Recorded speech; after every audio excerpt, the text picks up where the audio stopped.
buenas tardes, buenas noches los que se encuentren en Europa, buenos días, según cuando nos vean, cuando se conecten, bienvenidos.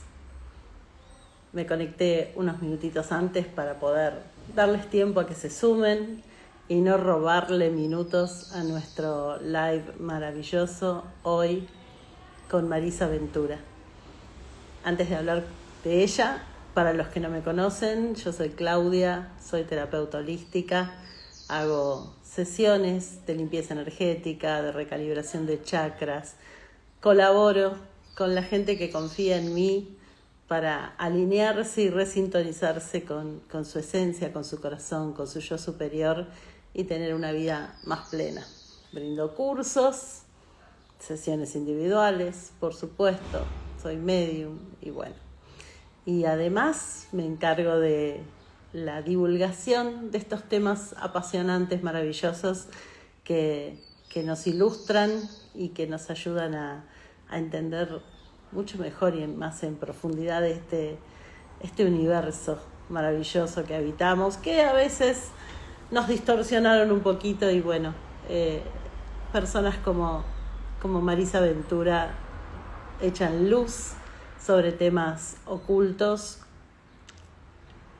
o, como dije antes, distorsionados, cambiados por voluntades. Pero bueno, vamos a ir de lleno al tema. Ella es politóloga, máster en teología, es una mujer encantadora, por supuesto, ya lo van a ver si no la conocen. Además es investigadora, es escritora, tiene 2 libros maravillosos que les recomiendo. A ver si se ven, ahí está. Los pueden comprar online. Tesoros donde pueden tener más información aún, así que realmente es un lujo contar hoy con ella. La vamos a invitar, ya que anda por aquí, mientras se van sumando. A ver. Ay, chicos, hace tanto que no hago un live que ya no me acuerdo. ¡Qué horror! A ver. A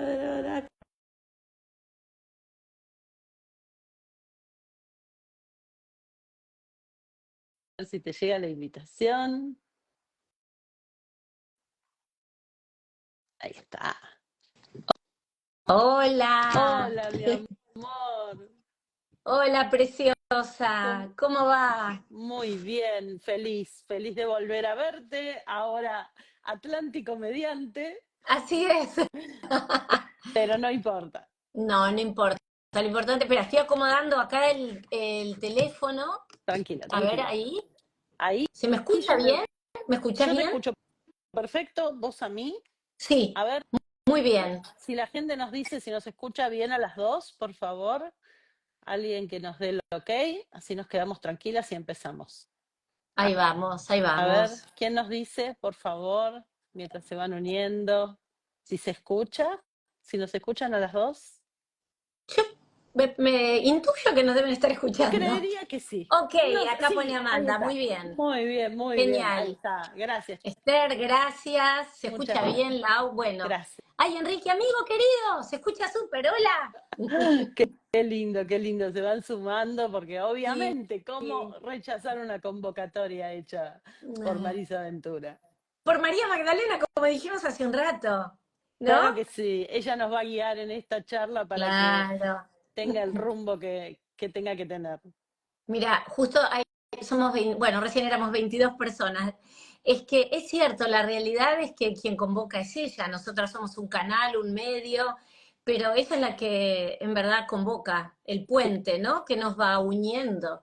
Y a mí absolutamente. me encanta que así sea, a mí me da mucha felicidad. Qué bueno. Bueno, Marisa Ventura ha dado millones de lives, de charlas, de conferencias, de todo. Yo le pedí humildemente si podemos empezar por el principio, si acaso se pudiera, pero bueno, en su expertise, yo sé que ella va a saber empezar como de cero para aquellos que nunca la escucharon, que creo que no debe haber muchos, Oh, pero, sí. pero vamos ¿Cómo no? a empezar a introducirnos en la vida y en la verdadera historia de este personaje maravilloso, ocultado, distorsionado, bueno, que ha sufrido muchas vicisitudes.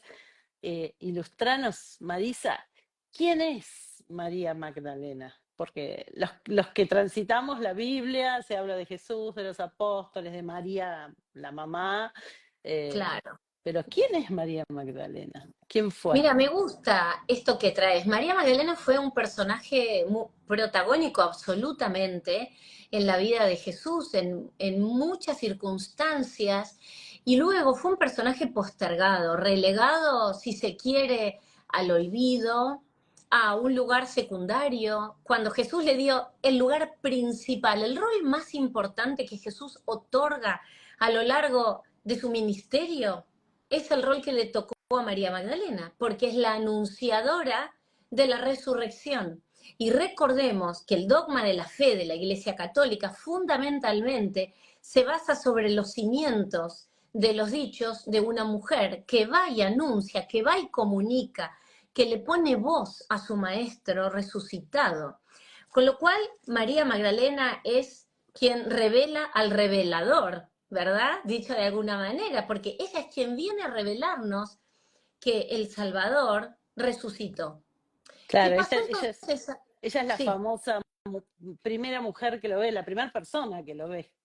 claro, la primera persona que lo ve, la primera persona que encuentra la tumba vacía. María Magdalena tiene este rol fuerte en la vida de Jesús, lo acompaña desde el principio, ya en los textos canónicos tempranamente María Magdalena aparece, ahí está mi mamá que apareció y le mando un beso enorme, ¿Ves? Marta. Ella aparece, María Magdalena, aparece tempranamente en el ministerio de Jesús. Luego vamos a ver cómo nunca lo abandona, cómo ella aporta con su economía, digamos, con sus bienes al ministerio de Jesús, que a mí me gusta recordar que Jesús no tenía un trabajo asalariado, rentado. El trabajo de Jesús era un trabajo espiritual, de evangelización, de traer la buena nueva, de hablar de ese mensaje que Dios tenía para las personas, de renovar la esperanza, de devolverles a esta gente la filiación perdida con el Padre. Ese era el rol fundamental del Maestro Jesús. Con lo cual él llevaba esta palabra, esta buena nueva, devolvía estas esperanzas, encendía corazones. Jesús vino a encender corazones. Yo no tengo ninguna duda que fue un maestro del amor, pero claro, una empresa difícil en el siglo I de poder llevar a cabo por el entorno, la opresión de Roma y toda la cuestión que ya conocemos. Con lo cual Magdalena aportaba, por supuesto, con sus bienes a este ministerio, para que este ministerio pudiera hacer lo que había venido a hacer, bajar e implementar el reino de Dios en la tierra. Entonces ella acompaña, solventa con su ministerio, pero además es la persona leal que nunca abandona al maestro. En su peor momento, cuando los apóstoles se van, ella se queda, acompaña, sostiene. Yo siempre digo que predicó con el ejemplo como nadie, ¿no? En cuanto a la lealtad, Claro. al compromiso, al amor incondicional. La primera persona en encontrar la tumba vacía, ¿qué hacía sola yendo de madrugada? Una mujer sola en el siglo I, seguramente por las calles oscuras, ¿no? No habría luz, desde luego, cuando ella llega de madrugada. Con lo cual es la primera que anuncia que encuentra el sepulcro vacío.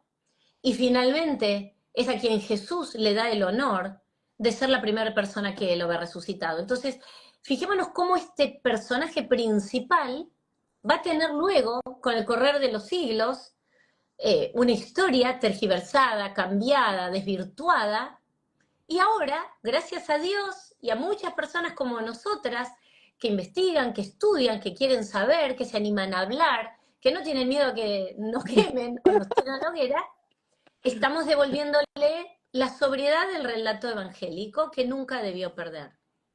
Qué maravilla. Vos recién dijiste, María Magdalena solventaba la misión, ¿no?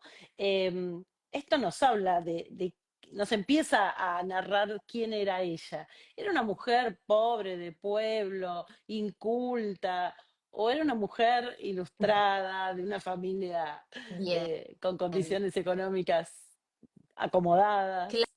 Claro, claro que sí. Y es bueno para perfilar quién fue ella Claro. con Jesús, pero también María Magdalena sola, una mujer judía, siempre recuerdo esto, porque a veces tendemos a olvidar que Jesús fue judío, un hombre judío, la Madre María, que estudiaba la Torá, es decir, el Antiguo Testamento, al igual que Magdalena, Pedro. La construcción del cristianismo va a ser muy posterior, siglos después de la muerte de todos ellos. Era una mujer que sabía leer y escribir, era una mujer que tenía un buen pasar económico, y esto lo trae Mateo en su Evangelio, y dice, Magdalena solventaba económicamente el ministerio del maestro. Tenía un estatus personal, dice Mateo, de alto rango.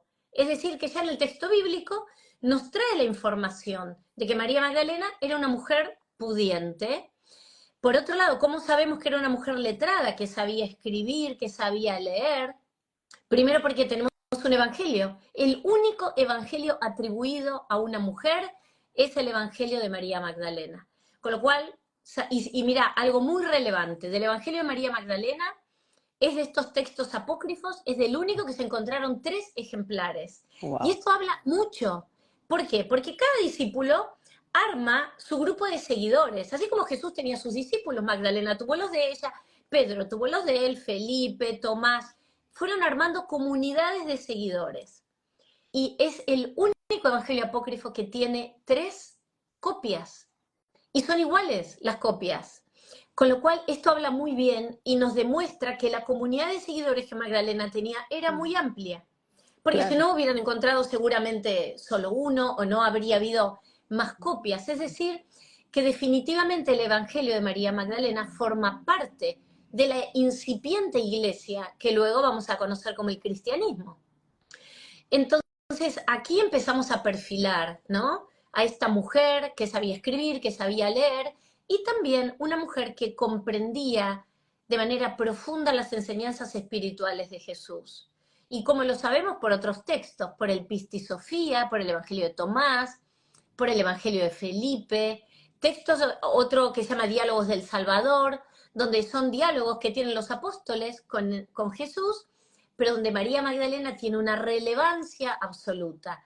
Entonces, bueno, evidentemente estamos hablando de una mujer fuerte, una mujer empoderada, una mujer independiente, inclusive económicamente, que decide por su propia vida seguir a este maestro que iba de pueblo en pueblo, Un que no perfil tenía... totalmente, perdón, No, sí, sí, sí, sí, sí, está bien lo que digo, vas a decir. un perfil totalmente desacostumbrado para cómo se presentaban a las mujeres en la Biblia, ¿no? Que siempre son sumisas, dedicadas a las actividades del hogar, que no, que una cosa no quita la otra, pero nunca nos plantean una mujer así, ¿no? Ilustrada, empoderada, que puede hasta sostener económicamente, es revolucionario eso. Sí, exacto, como una mujer disruptiva. O sea, Claro, Magdalena fue una mujer más del siglo XXI que del siglo I. O sea, totalmente. una mujer que hoy tiene las características de cualquiera de Lo nosotras. pensaba Y ella no vivió recién, en... claro. Claro, no tenía nuestro entorno, nuestras por ahí libertades, poder hablar de estas cosas. Olvídate, o sea que realmente, y hay escritos donde nos demuestran que el rol de la mujer en el entorno de Jesús, pero particularmente luego de la muerte de Jesús, aunque también en presencia de él, el perfil de Magdalena era disruptivo, porque ella preguntaba, comprendía, parafraseaba, decía, a ver maestro, si entendí lo que explicaste, y Jesús siempre la felicitaba. Y bueno, y ahí por eso había tensiones, había una relación amor-odio con Pedro, con Andrés, ¿no? Que no entendían porque ella no tenía el perfil de la mujer de su tiempo. Claro, pensaba en eso cuando vos lo narrabas recién, digo, ¿cómo sería esta relación con los hombres, ¿no? Porque inclusive, y esta es una pregunta que te hago como en paralelo, con la información que tenés seguro lo podés responder, pero si no, no importa. Siempre nos plantean a los apóstoles, a los hombres, digamos, como rudos, rudimentarios, de poco entendimiento, y a mí me cuesta creer que semejante figura que vino con una misión se rodeara de hombres que no entendieran nada de lo que él transmitía, ¿no? Es como una imagen complicada. Entonces, digo, por un lado, ¿Qué nos podés decir de eso? Y por otro lado, ¿cómo sería esta convivencia en aquellos tiempos entre esta mujer tan brillante y ellos? Sí. Mira, me encanta la mirada que traes y es lindo hablar de este tema de los apóstoles. Algunos de los apóstoles sí eran absolutamente rudimentarios e iletrados, eran simples pescadores como Pedro, como Andrés. Pero recordemos que Jesús elegía al distinto, elegía al excluido, elegía a todas aquellas personas que estaban fuera como de la órbita social por alguna cuestión. Siempre Jesús iba rodeado como de los débiles, de aquellos que tenían alguna dificultad, de enfermos, de leprosos, de prostitutas. Eh, Él realmente, mira, hay un escritor, un historiador, que ahora se me fue el nombre, ya me va a venir, que él dice que el reino de Jesús era un reino de fastidiosos y de don nadies. Es Qué lindo. decir, todos aquellos que estaban excluidos del sistema. Porque las prostitutas excluidas, el leproso excluido, el que tenía una mala formación física excluido. No querían que nadie tocara a nadie, porque se podían contagiar. Es decir, que como dice Crozán, así se llama este historiador fabuloso de Jesús, él dice, bueno, al final era un reino de fastidiosos y don nadies, ¿no? Donde Jesús quería formar un nuevo modelo de familia, un nuevo modelo que no tuviera nada que ver con el pater familia, el hombre que decidía que la mujer no se sentaba en la mesa, que el minusválido tampoco podía tomar la voz. No, Jesús busca un reino de iguales, Claro, de pares. Como claro, el rey Arturo, claro. que tenía su mesa redonda. ¿Y por qué era redonda? Porque todos somos iguales, no hay jerarquías, no hay una punta con el cabecilla al líder, no. Jesús va a trabajar desde esta perspectiva inclusiva. Con lo cual, Pedro y Andrés son los máximos referentes de el ilustrado, el más picapiedra, por decirlo de alguna manera, los que eran rudimentarios, que no, bueno, de hecho Pedro no tenemos evangelio, ha dejado poquito escrito, y lo poco que dejó escrito se cree que lo escribió Marcos en su nombre. Pero ¿qué buscaba Jesús? A los grandes de espíritu, los que tenían un corazón bondadoso. Jesús miraba otros talentos en las personas. No le importaba si sabían leer, escribir, le importaba lo que hacían con su vida, con su alma, hasta dónde eran capaces de amar al prójimo, de poner la otra mejilla, no siempre poner la misma. Con lo cual, desde este lugar, Jesús trae un mensaje poderoso, como decir, ¿sabes qué? No importa el rótulo, el título universitario, si sabes escribir, sabes leer, si hablas idiomas o no, y lo traigo al día de hoy, ¿verdad? Esto con el título universitario y todo esto. Totalmente. Jesús, ¿qué buscaba? Las personas que en realidad tuvieran un espíritu abierto, de amor, dispuestos al cambio, a una revolución por amor.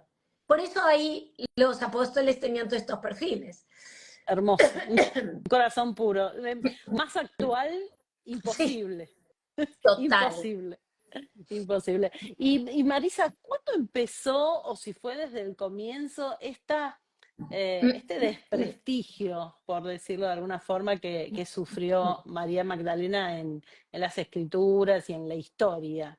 En qué momento? ¿Desde siempre? Porque se la asocia a la poseída por los 7 demonios, que vos nos dirás si es verdad o no. En algunos momentos se los confunde con la prostituta. O sea, ha Sí, sí, se hizo pasado, una pobre, mezcla por todos los rótulos total. existentes. Bueno, mira, en el texto bíblico, sí Lucas habla de la endemoniada, habla de que Jesús iba exorcizando y quitando demonios, así dice el pasaje bíblico, iba exorcizando y quitando demonios, como dice a María Magdalena, de la cual salieron 7 demonios. Y también, y continúa Lucas, a la primera que menciona es a Magdalena, pero después menciona a Juana, a Susana, a Salomé, o sea, todas endemoniadas las mujeres que Todas, seguían a todas Jesús, poseídas. todas posesas. Todas. Y que después de ahí se agarra un poco la iglesia para hacer la transformación a futuro de la mujer posesa, se pasa de un mal físico a un mal moral. Porque Claro, la posesa, la endemoniada es la prostituta, la que tiene todos los vicios consigo. qué Con lo cual, simbólico, ¿no? claro, hay que despojar, primeramente, no hay hoy un solo historiador, teólogo, investigador que llegue a una conclusión con respecto a qué quiso decir Lucas con respecto a estos famosos 7 demonios. ¿Y por qué no? Porque verdaderamente hay muchas interpretaciones diferentes. Pero nadie llega verdaderamente a entender. Lucas, tenemos que, para poder entender quién escribe en nombre de Jesús o de Magdalena, hay que conocer un poco esa biografía. Claro. Con lo cual, Lucas no conoce a Jesús, no conoce a Magdalena, Lucas era seguidor de Pablo, con lo cual escribe por otras cosas que le han contado. Era médico o sanador para su tiempo. Entonces, cuando él habla de estos famosos 7 demonios, que luego va a pasar esto que decíamos recién, ¿no? Como de un mal físico, ese mal físico se transforma en mal moral y ahí empieza el detrimento, la posesa, la endemoniada, igual la prostituta. Se habla de que en realidad lo que Jesús hizo, no solo en Magdalena, sino, como dice el propio pasaje bíblico, en estas otras mujeres, fue alinear sus centros de poder, sus centros de luz, sus chakras. Es decir, hay muchas interpretaciones. Hay otras personas que dicen, bueno, en realidad tal vez Magdalena sufría ataques de epilepsia y en el Claro. momento que la persona está en convulsión parece posesa. Y en ese momento no se sabían de estas enfermedades. Por allí leí un análisis de un médico que una vez dijo, bueno, que en el siglo I las mujeres en su periodo menstrual solían perder mucha cantidad de hierro y que con frecuencia se desvanecían. Claro. Amén. Con lo cual, hay muchas interpretaciones asociadas a Magdalena. Es decir, que verdaderamente nadie entiende qué quiso decir Lucas, pero quedó ahí. El único que trae el tema de los demonios es Lucas, que no Bien. los conoció y que es el único que lo menciona. Entonces, a partir de aquí, sí, ya muy a posteriori, esto va a venir bien para honrar el desprestigio hacia la Magdalena. Esto va a ser un abono, un cimiento para lo que luego va a ser el Papa Gregorio Magno en el año 597, cuando va a decir que María Magdalena, María de Betania y la pecadora que lava los pies de Jesús con sus lágrimas y los seca con sus cabellos, es la misma persona. Primero, la pecadora que lava los pies de Jesús nunca se explicó de qué pecó, pero hay una presunción de prostitución. Presunción por el Papa, porque en ningún Claro. lado dice nada, no sabemos. Por ahí, el hecho de acceder al conocimiento, como el caso de Magdalena, ya te ponía en un lugar Claro. casi pecaminoso. ¿Por qué? Y porque estás haciendo lo que era solo de hombres. Claro. Entonces, muy mal visto. Y a partir de aquí, bueno, sí, María Magdalena y Betania eran la misma, ¿no? Hay una gran todavía como controversia, que si fueron la misma, para mí hay altísimas chances que hayan sido la misma, pero bueno, hay una gran confusión y todavía hay mucha controversia con respecto a si fueron o no la misma persona. Yo creo que sí, por varios factores. Pero bueno, entonces la iglesia mezcla todo esto y el Papa Gregorio Magno dice, bueno, María Magdalena, la prostituta, la que hizo penitencia, pero porque amó mucho, siguió al Señor y se convirtió. Y a partir de aquí empezamos a escuchar la conversión de María Magdalena. María Magdalena no tuvo que convertirse a nada, nunca hizo penitencia, no fue prostituta, no es la adúltera a la que iban a apedrear. Y Jesús dice, el que esté libre de pecado, que tire la primera piedra. Esa no es Magdalena, pero han metido todo en una misma Claro. bolsa y a partir de aquí el descrédito a María Magdalena perdura hasta el año 1969, ¿verdad? Con lo cual, siglos y siglos y siglos de la prostituta arrepentida, la que llora como una Magdalena, y entonces se le ha hecho un gran daño a Magdalena y al sagrado femenino. Claro. Yo creo que en esa figura unificada en la que pobre cae ella como primera víctima, estamos todas las mujeres. Está la imagen de la mujer perversa, oscura y bueno, desde Eva, Claro, pasando por Magdalena y hasta casi nuestros días, ¿no? Pero bueno, ella es como la gran excluida y la gran mancillada en este sentido, ¿no? Y toda la confusión que generaron en todos los que vinimos detrás. exactamente. Mira, el otro día encontré un libro de una teóloga holandesa, que no me acuerdo, ay, estoy fatal con los nombres. Mira que yo tengo una memoria de elefante, pero no me lo acuerdo. Tranquila, sí, tenés una memoria tremenda. Después lo puedo pasar, que se llama La mujer prohibida habla.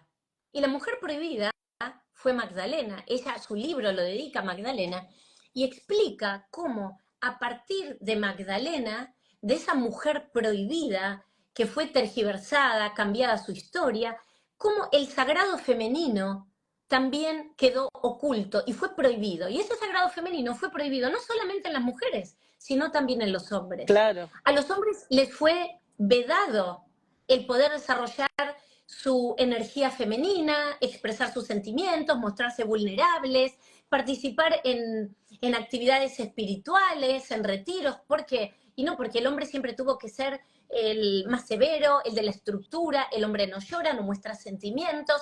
Entonces, el sagrado femenino quedó prohibido para el hombre y para la mujer, ¿no? totalmente. Con toda este derrotero y esta destitución forzada de excluir a Magdalena.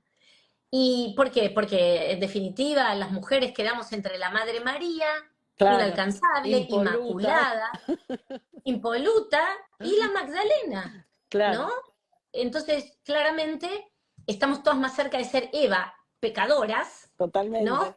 Que la Madre Claro, María, que la Madre además María, con ese modelo absolutamente inalcanzable de impecabilidad total, ¿no? Em, exacto, bueno, es la tarea que estamos haciendo ahora, esta de recuperar el sagrado femenino y equilibrarlo en armonía con el sagrado masculino, ¿no? Pero bueno, exacto, ha pasado mucho en el medio. Em, totalmente. Marisa, ¿qué pasa con esta relación con Jesús que genera tanta controversia, que sale ahora a la luz?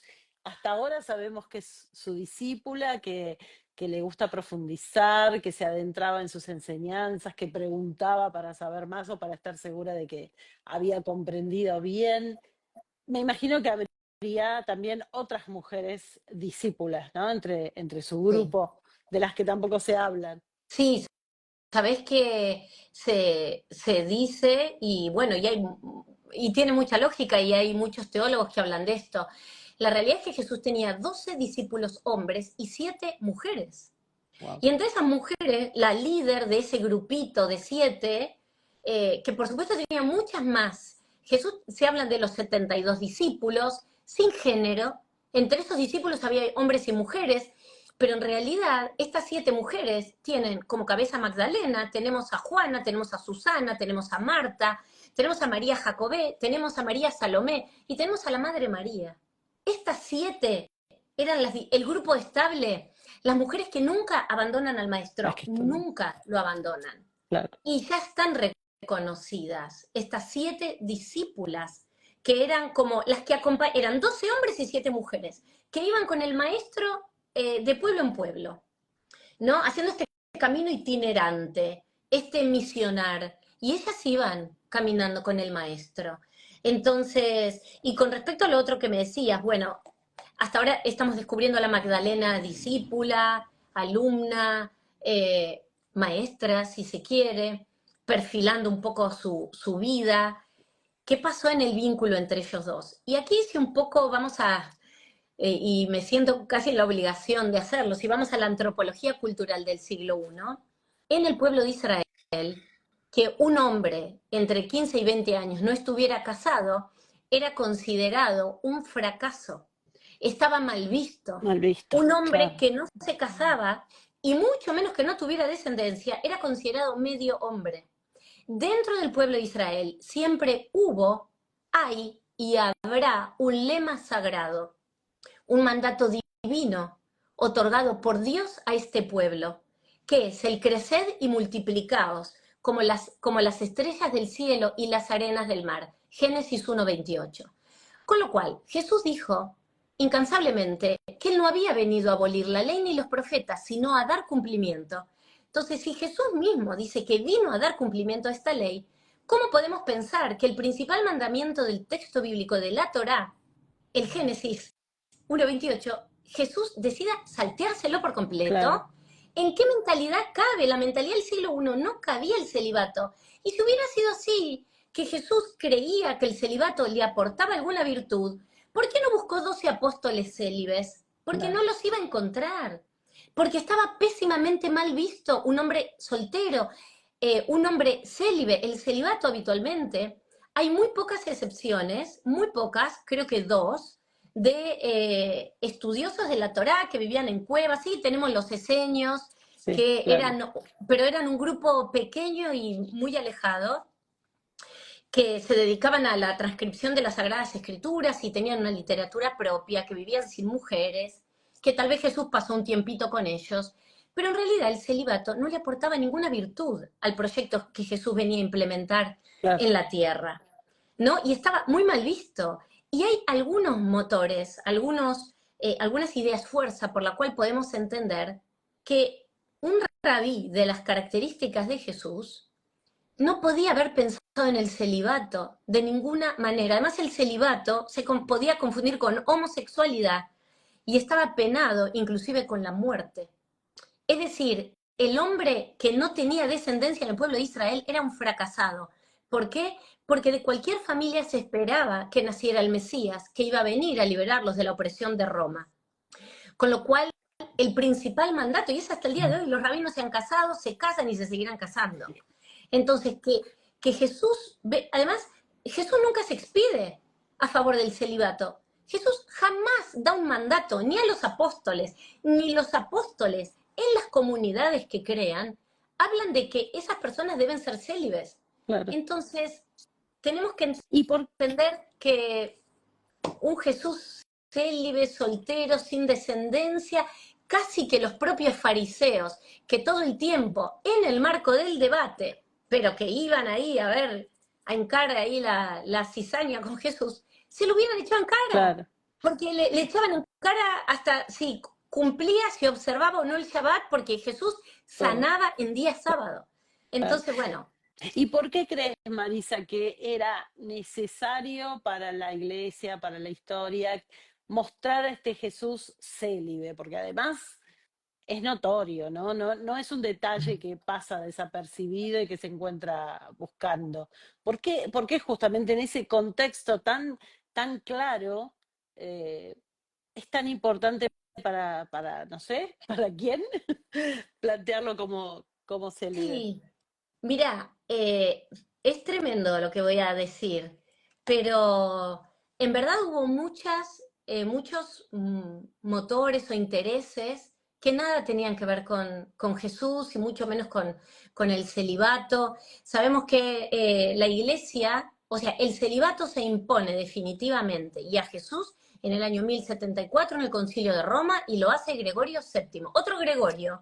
Ah, Gregorio otro. I transforma a María Magdalena en prostituta. Gregorio VII transforma a Jesús definitivamente en célibe, pero a ver, Pedro estaba casado y sabemos por qué su suegra fue curada por Jesús. Felipe tenía 4 hijas y para Felipe el matrimonio era tremendamente importante porque él entendía que a partir del matrimonio era que podía continuar la humanidad. Todos los Claro. apóstoles estaban casados. El propio Pablo, en Corintios 1, va a decir, ¿acaso no tengo derecho a llevar conmigo una esposa por mujer como el resto de los apóstoles, los hermanos del Señor? Perdón, Pablo, que andan diciendo por ahí que era célibe. Tampoco lo creo.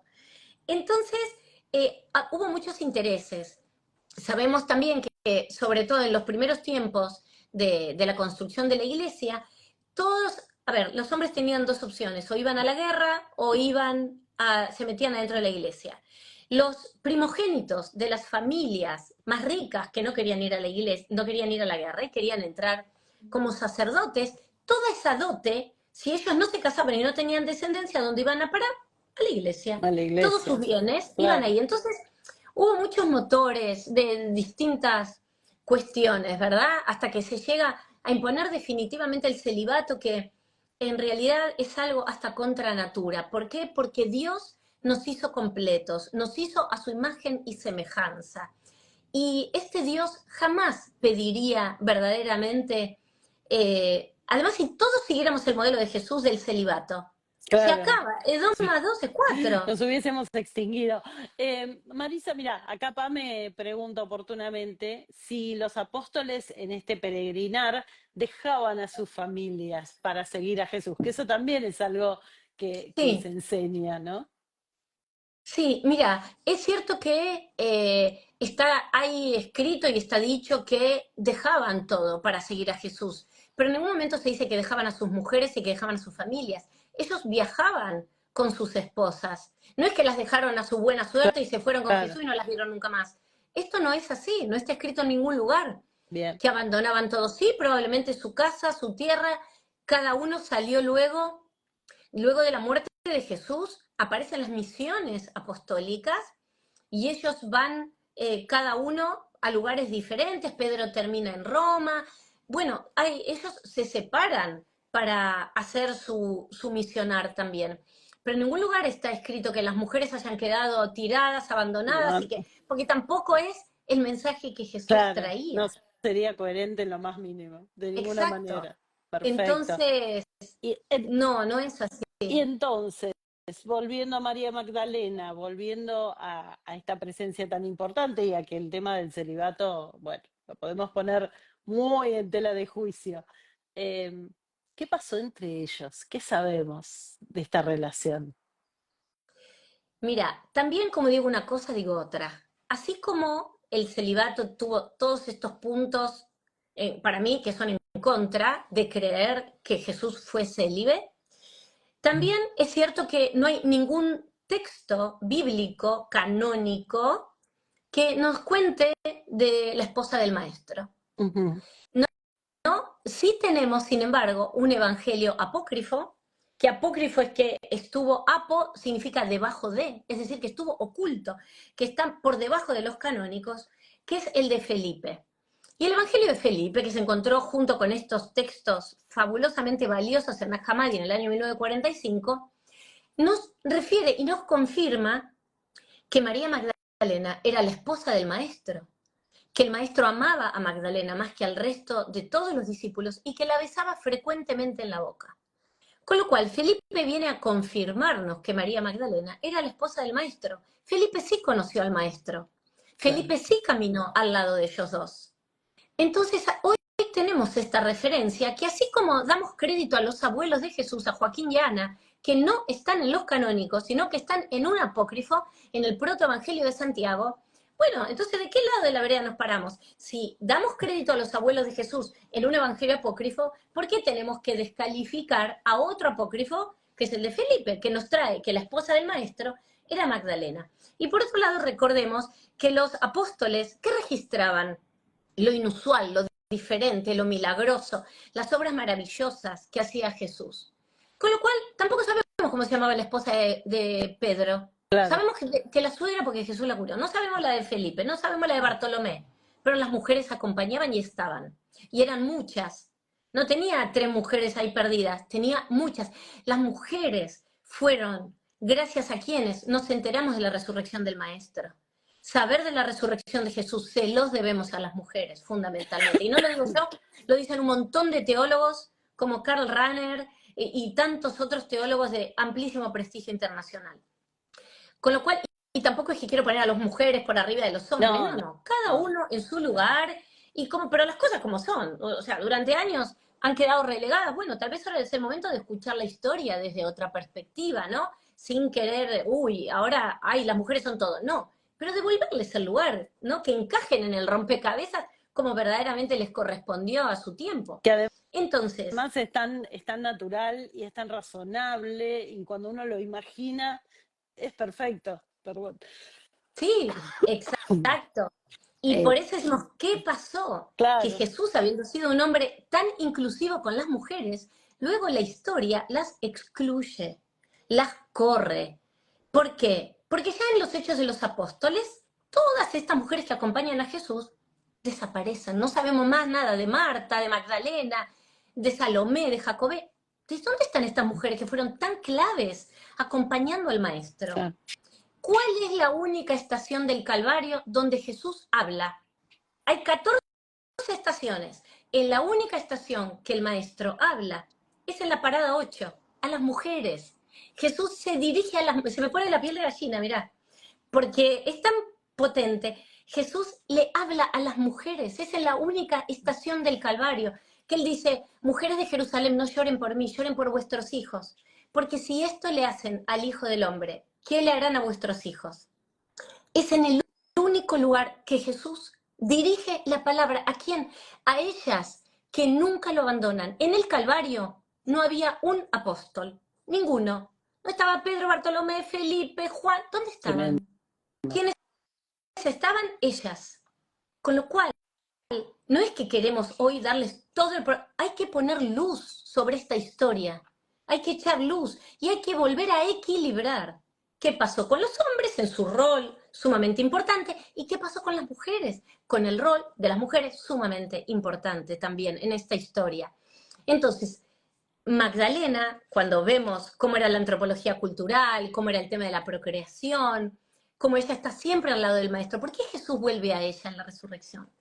Porque vuelve a su amada, a la mujer que lo comprendía, que lo acompañó, que lo sostuvo, que no lo abandonó.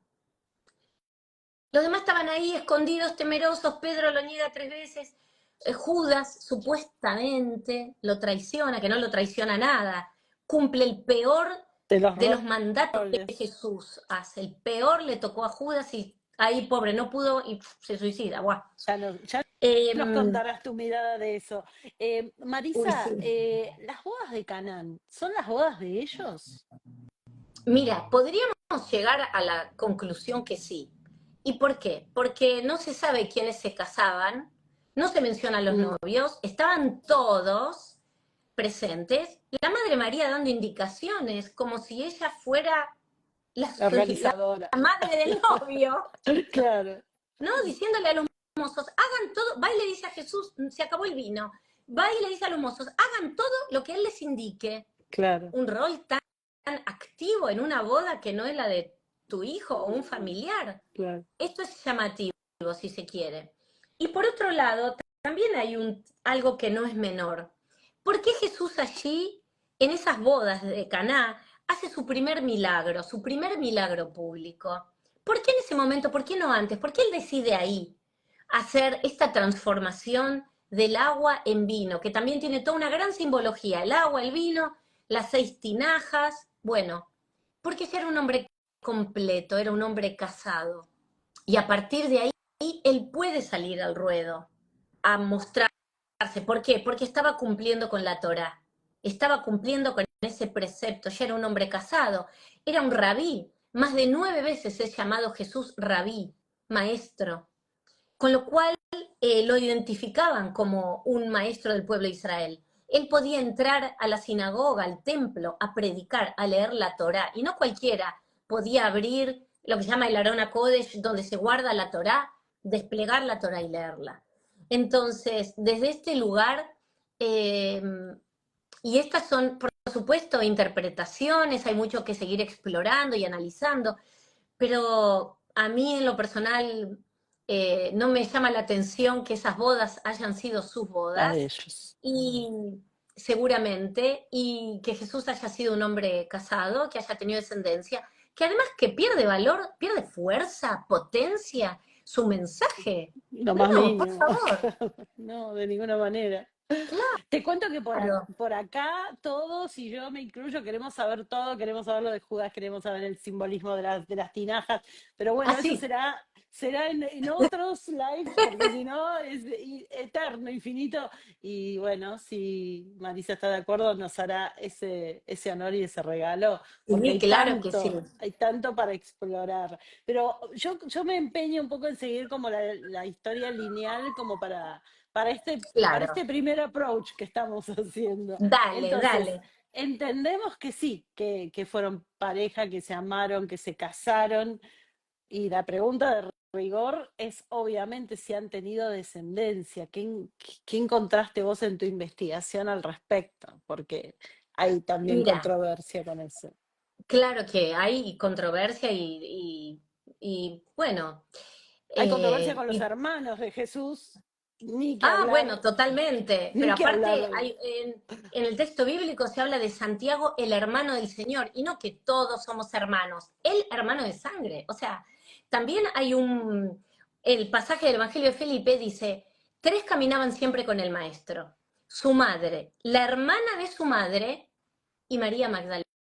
Es decir, que la Madre María tuvo una hermana, que nunca sabemos, o sea, También, bueno, claro, claro. que entonces como no era que Ana concibió a los 90 años, entonces ¿cuántos años vivió Ana? 500, bueno, Claro. para otro vivo, podemos Sí, entrar ahí con el tema de Ana, porque totalmente. ahí hay mucho también por explorar. Entonces, me olvidé la pregunta. No, yo te preguntaba por la descendencia de Jesús y Magdalena, pero bueno, también nos metimos en esto de los hermanos de Jesús, porque a veces se menciona a los hermanos y se dice que eran hijos de José, Sí, sí, otras sí. veces no, bueno, no sé, No, pero pero está bien lo de la descendencia, vayamos allí. Mira, dale. con respecto a la descendencia, como era un mandato y era parte natural del pueblo de Israel y siempre era lo que se buscaba, ¿no? ¿Por qué hay tantas mujeres en el texto bíblico llorando su esterilidad, suplicándole a Dios que no las castiguen y que por favor les permitan engendrar hijos? Porque era clave el tener descendencia, era clave para las mujeres, para no ser deshonradas, para los hombres. Con lo cual, desde este lugar, podemos entender que si ellos fueron pareja, matrimonio, claramente tuvieron descendencia, buscaron tener descendencia. Y hay distintas versiones, que tuvieron 2 hijas mujeres, que tuvieron una mujer y 2 varones, que a mí es la que más me cierra, que tuvieron una mujer de quien tenemos bastante información, que es Sara, y a Sara se la venera muchísimo en el sur de Francia, habría llegado con su madre, con María Magdalena allí, y también se habla de 2 hijos varones, uno que habría ido a predicar, digamos, a llevar la palabra de su padre y de su madre al Reino Unido, y otro probablemente a lo que hoy conocemos como Italia. Con lo cual se habla de estos 3 hijos, ¿no? Y acá también la simbología de la flor de lis, que está asociada a Magdalena, a su estirpe, a su descendencia, que tiene 3 pétalos. Cada uno de los pétalos representaría, tiene muchísima simbología también, ponerlo en la lista de temas para la próxima, Bueno, representa la estirpe de este linaje sagrado entre Jesús y María Magdalena. De Sara, bueno, es de la que más, si bien toda tradición oral, que es muy fuerte, luego termina siendo escrita, investigada y analizada, yo creo que tiene mucho sentido que Sara haya sido la última descendiente. La tradición oral dice que Magdalena estaba embarazada al momento de la crucifixión y que es el propio Jesús que le dice que está embarazada de una hija mujer y que le pondrá de nombre Sara. Sara significa princesa no, en hebreo, con lo cual, bueno, Sara Tamar tiene mucha lógica. Y esto es un poco la teoría. ¿Tenemos alguna evidencia de esta descendencia? No. Lo que tenemos es una tradición oral y claro. tenemos que saber que no tenemos algo que no encontramos todavía un documento como tenemos Felipe, que Felipe viene a aseverar el casamiento entre Jesús y María Magdalena. No tenemos una fuente todavía que se haya descubierto que nos hable de esta descendencia, pero sí se tiene como esta información y luego entran los reyes merovingios. Los reyes merovingios que se consideraron, se autoproclaman descendientes de Jesús y de María Magdalena a través de la rama femenina de Sara. Y sí es cierto que a los familiares cosanguíneos de Jesús se los conocía con la denominación de los desposini. La palabra desposini viene del griego desposuno, que significa pertenecientes al Señor.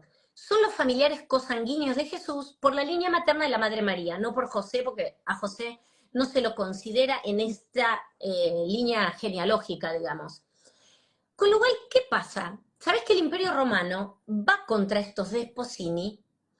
Que en realidad estos desposini son los primos de Jesús, los familiares de Jesús, y entre ellos estarían sus hijos, que serían los desposini más venerados, Sara, Yeshua David y Josefes o Juan José, como se cree que se llamaban sus hijos.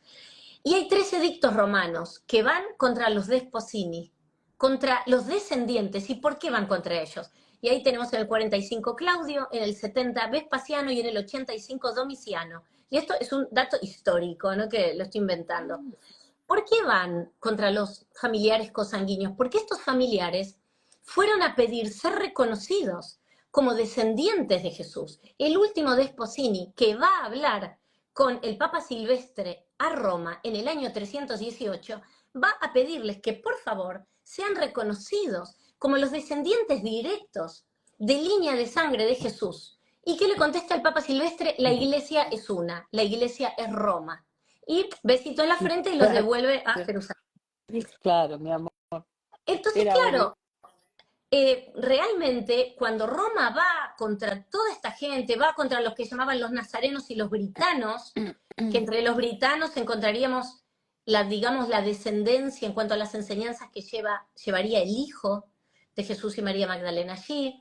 Por supuesto, y vuelvo a decir, esto es parte de tradición oral, pero gran parte de esta tradición oral tiene un culto muy grande, una veneración, un reconocimiento. Podemos tomarlo o no, no importa. Esto queda ahí, está. Podemos al menos saber que existe Claro, esta tradición, claro. ¿no? Y que hay Por muchos supuesto. historiadores, y les puedo recomendar muchos libros que investigaron seriamente, que presentan muchas fuentes.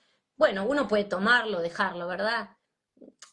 Digo, a ver, en la Viña del Señor hay de todo y cada uno tiene que apelar a su espíritu crítico y a lo que le resuena en su corazón, en No, sí, definitiva. además tenemos que remontarnos a la época en la que de la que estamos hablando, que no todo estaba tan perfectamente documentado, y mucho más aquellas cosas que se empeñaban en ocultar, ¿no? Yo Exacto. admiro la ingenuidad de este hermoso que fue a pedirle al Papa a ser reconocido, o sea, Sí. claramente si no reconocían el matrimonio, mucho menos la descendencia. ¿Los Desposinis tenían algún sitio donde estaban ubicados geográficamente o estaban dispersos por Italia, por Mira, Francia? en realidad los de Sposini, que eran familia de sangre de Jesús, estaban en Jerusalén, Ah, o sea, en Jerusalén, en la ah, Galilea, estaban en ok. Israel. Pero Ah, después estas líneas genealógicas, digamos, se empiezan a expandir por Europa. De hecho, la flor de lis es el símbolo que también los representaban y que utilizaban ellos para ser reconocidos a lo largo de Europa sin tener que hablarse y decirse que eran de Esposini. Entonces muchos llevaban bordada la flor de lis o se distinguían con una flor, un lirio que llevaban en el ojal. Es decir, esto estamos hablando de tiempos ya también muy antiguos, ¿no? Por ejemplo, claro, utilizaban el símbolo paleocristiano de Jesús, que es el pez. Entonces, uno, para saber si se reconocían, pintaban la mitad del pez en la tierra, lo hacían con un palito en la arena o en la tierra, claro. y el otro lo terminaba. Como durante muchísimos tiempos fueron perseguidos estos primeros cristianos, tenían que encontrar de manera simbólica cómo saber quién estaba en qué bando. Qué bueno, claro, claro. Marisa, ¿y qué hay de cierto en esto de que Sara se casó con un cátaro? ¿Eso es verdad? Nada, Ah, no mirá. hay nada. No, porque Sara es del siglo I y el movimiento de los cátaros aparece en el siglo X. Ah, No, y eso es hay lo que que se hacer la dice línea mucho. de... Claro, no, no, no. Pero mucha gente tiene esta confusión de Sí, creer, no sé de dónde surgió, pero mucha gente me pregunta esto. Eh, Sara es del siglo I y el movimiento de los cátaros aparece en Francia, en el sur de Francia, en el año 1000. nada que ver. Con lo cual, entre el 1000, 1100 hasta el 1300 tenemos el movimiento cátaro que se expande fuertemente a lo largo y a lo ancho de toda Europa, aunque tiene un auge muy importante en el sur de Francia. Entonces pasan 10 siglos Wow, entre ellos. nada que ver. Claro, antes estuvieron los merovingios, que son del 400, entre el 400 y el 697, el último merovingio. Antes estuvieron ellos, que ellos también se autoproclamaron desposini, ¿no? Decían que por sus venas corría la sangre de Jesús y de María Magdalena. Y a partir de allí, bueno, ellos imponen el símbolo de la flor de lis, la abeja, que la abeja también representa a María Magdalena, porque es una reina madre, es matriarcal, con lo cual, bueno, ahí hay todo un mundo simbólico fabuloso que nos cuenta también esta historia. Y Pero Marisa, este sí, linaje continúa hasta nuestros días porque también se dice que los mataron a todos, que se eliminó el linaje, lo cual es bastante difícil de comprobar también, me imagino. ¿Cuál es tu postura Mira, al respecto? hay versiones que sostienen que sí, que este linaje llegaría hasta nuestros días, que se han ido cambiando los nombres, los apellidos. Se habla de una familia Saint-Clair en Francia y los Sinclair en el Reino Unido, que es hacia donde estas familias habrían, digamos, se habrían asentado. Pero bueno, después también aparece toda una historia de un Sinclair que termina siendo como un farsante, en realidad que inventó documentos, que inventó cosas. Entonces, bueno, hay que ser cuidadosos. No tenemos como información fidedigna, sí se cree esto, de que probablemente podría llegar hasta nuestros días, pero si existen, si están, están muy ocultos. Lo que sí sabemos que resuenan fuertemente estos dos apellidos, Saint Clair en Francia y Y Sinclair, todos Sinclair, juntos. Sí, qué belleza. María Magdalena tiene relación con Lázaro, perdón que salto de tema en tema, pero son como cosas está bien. que uno va escuchando. ¿Tiene relación con Lázaro? Si entendemos que María Magdalena era la hermana de Marta y era María de Betania, que yo creo que sí, Lázaro, Marta y Magdalena eran hermanos. Hermanos. Mira. De hecho, en el año, bueno, Marta y Lázaro llegan con María Magdalena al sur de Francia, van a predicar. Ellos se van los tres juntos. Por eso también hace sentido que si María de Betania es la misma que María Magdalena, que era la hermana de Marta y por ende de Lázaro, ellos tres se van juntos, vivieron todo el tiempo juntos. Y Jacobo de la Vorágine, que era un arzobispo de Roma, que en el año 1260 escribe la leyenda dorada, la leyenda áurea, y cuenta la vida de María Magdalena, de Marta, de Lázaro, entre un montón de otros santos, dice muchas barbaridades, Jacobo de la Vorágine, pero justamente él dice que habla de los padres de Magdalena, de Lázaro y de Marta, y cómo ellos heredan distintas cuestiones. Magdalena hereda una fortaleza en Magdala, de ahí su nombre, Miriam de Magdala. Marta hereda su casa en Betania y Lázaro unas tierras en Jerusalén. Entonces, por eso que María Magdalena está mucho en Betania, porque está en la casa de la hermana. Y Claro. Lázaro también. Por eso cuando Jesús resucita a Lázaro es en Betania, Jesús va a Betania permanentemente. Hay muchos indicios, ¿no? De que Jesús volvía a la casa de la familia, a la casa de sus Claro, cuñados, todo claro. el tiempo. Y hace sentido también el episodio de la resurrección y de todo Claro, el voltaje que tiene ese episodio, total. ¿no? Total, y cómo Jesús vuelve y siente una gran tristeza. Cómo Jesús va y le dice a Marta, dile a María que salga, porque el marido le está indicando, porque si no ella tenía que estar de duelo adentro y no podía salir. Las mujeres casadas se tenían que quedar adentro de la casa cuando un familiar fallecía, salvo que el marido viniera a buscarla. Y Jesús va e indica que Magdalena salga, que María salga. Entonces, la manda a llamar.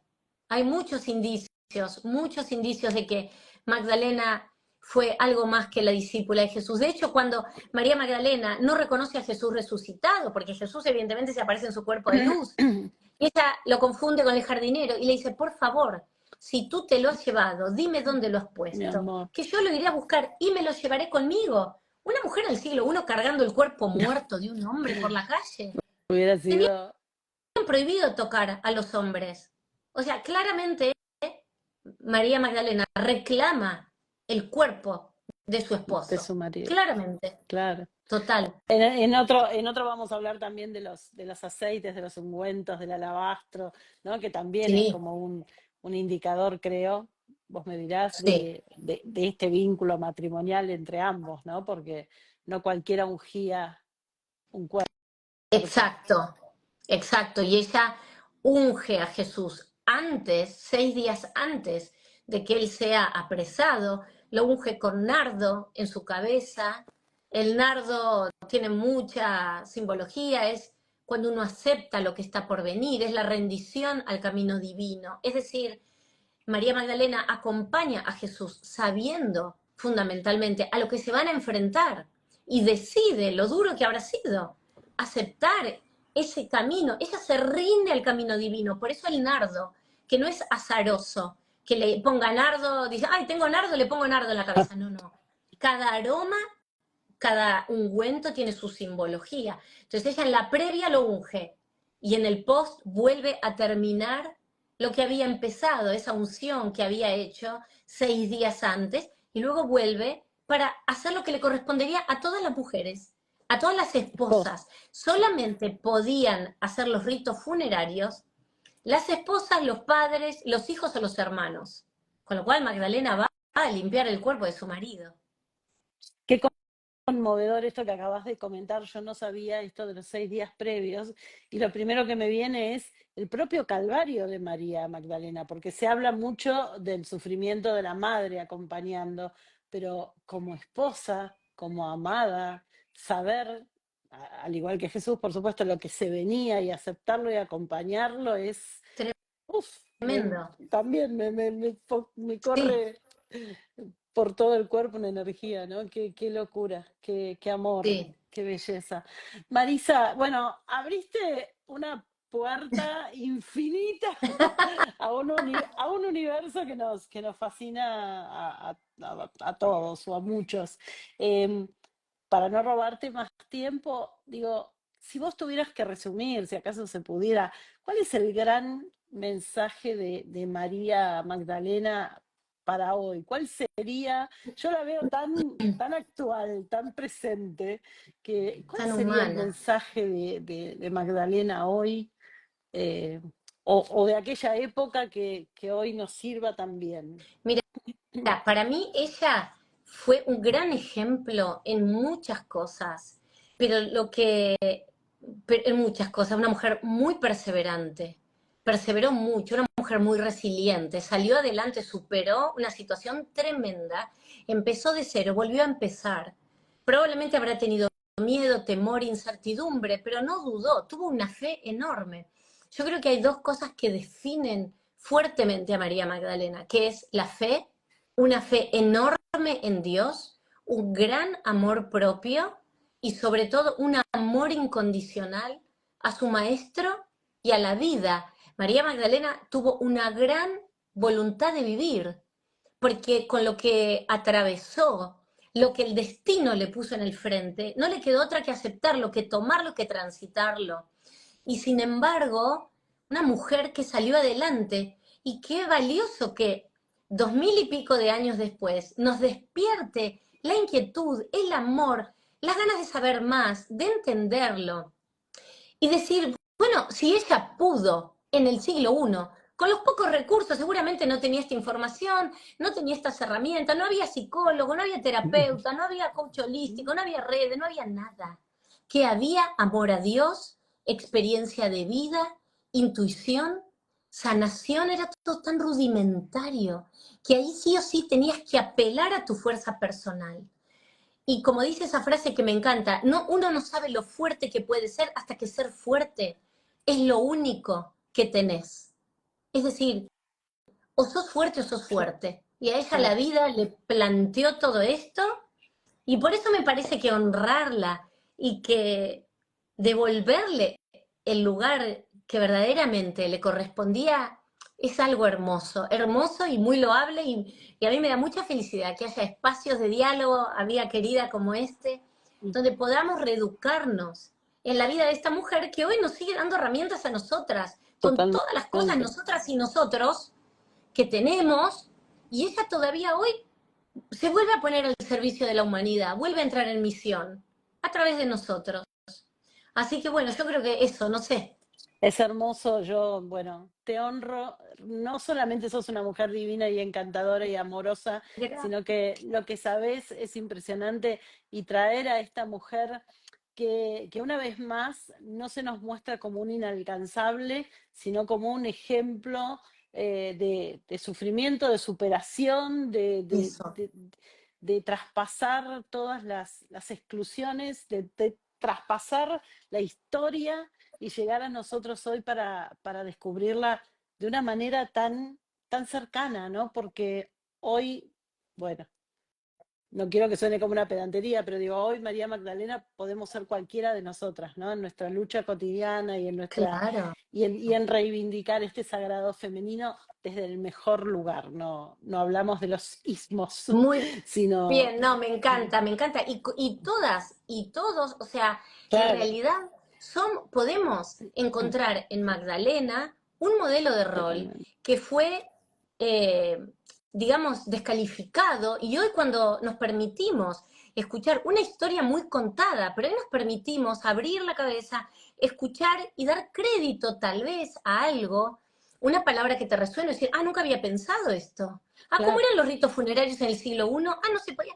Bueno, repensar, porque entonces sí, hoy podemos tener un modelo de rol humano, cercano y válido, ¿no? Para aplicar, porque después de esto, ¿qué? ¿Cómo seguimos la vida? Porque divina esta charla, bueno, pero todo esto lo podemos acercarme y lo podemos utilizar a nuestro favor para nuestra plenitud y nuestro bienestar en nuestra vida diaria. absolutamente, absolutamente. Yo te doy las gracias infinitas, agradezco que hayas aparecido en mi camino, como tantos otros seguramente lo agradecen también. Estás invitada permanentemente, ya hablaremos de una nueva Gracias. fecha porque quedan tantos temas por hablar. A los que están acá acompañando la charla les pedimos, por supuesto, que la sigan a Marisa Ventura ya, y los que quieran seguirme a mí, también muy agradecida. Yo vuelvo a recomendar estos dos libros maravillosos. No sé si tenés Gracias. charlas, congresos o cursos o algo que quieras contarnos que se Bueno, venga. ahora nos estamos yendo con Mario, mi marido, estamos yendo a Estados Unidos, vamos a Nueva York a dar unos seminarios y después, bueno, voy a México, ahí tengo mucha más actividad, voy a dar una charla sobre María Magdalena y la Virgen de Guadalupe, justo el día 12 que celebramos a la hermosísima Virgen de Guadalupe, y el día 14 hago una actividad también en México con mi querida amiga de Pulso Alquímico, Lileina García, que es una actividad experiencial donde vamos a hablar de la mística humana, de Dios y la Magdalena, pero sobre Uf, todo llevamos un mensaje muy potente para aplicar, porque hoy los místicos siglo XXI volvimos a la tierra, así que nos vamos a meter claro, fuerte con la mística y son unas actividades muy hermosas en la Ciudad de México y bueno, y después viajes, cosas que ya lo podrán ver ahí en mis redes. permanentemente. Sí, hay un tema que también me encantó, como tantos, pero esto de las apariciones, los mensajes de María y todo eso, que ya lo vamos a hablar en algún Claro live, que sí, porque me claro parece que sí. increíble que venga de tu palabra y de tu mano de investigadora, ¿no? No solamente del delirio místico o de la creencia o de la fe, sino también de investigar los hechos. Así que, Marisa, Gracias. puro agradecimiento de todo corazón. Sos una mujer hermosa, sos un ser hermoso y además Ay, tenés gracias, un gracias, gracias. conocimiento enorme. Así que Igualmente. es un honor Gracias, mi tenerte amor. acá. Gracias, Claudia querida, por todo. También sos un encanto y además tuvimos la suerte de conocernos en persona Oh, y fue hermoso. precioso. Me Así que encantó. un beso enorme para vos, para toda tu comunidad. Gracias a todas las personas que nos acompañaron. Veo mucha gente amiga, a Muchos, todos y todas besos a mi madre, ahí con corazones rojos que muchos la amo. corazones hay, muchos, muchos, Sí, muchos. sí, sí. Gracias a todos, gracias, gracias. Gracias Gracias, a vos. preciosa. Que estés muy bien. Un beso. Gracias. Nos vemos pronto.